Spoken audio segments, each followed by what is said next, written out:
Welcome and good day everyone. For today's we're going to tackle what are the benefits of multimedia and ICT in the 21st century. So first, what is multimedia? Multimedia is the use of computer to present and combine text, graphics, audio and video with links and tools that let the users navigate, interact, create and communicate. What are the benefits of multimedia in the 21st century? Multimedia helps to make a rich and useful online content in various formats.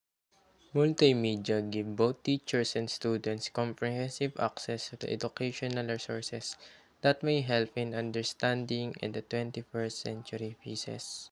It sparks creativity in both educators and learners, enhance the modes of communication, spread awareness of the social impact of the technological change in education. ICT enables economic growth by broadening the reach of technologies. Next, what is ICT?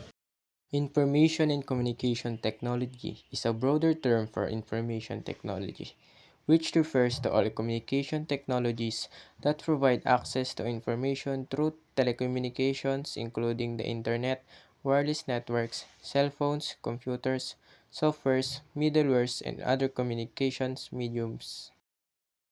What are the benefits of ICT in the 21st century? So first, enhance the mode of communications.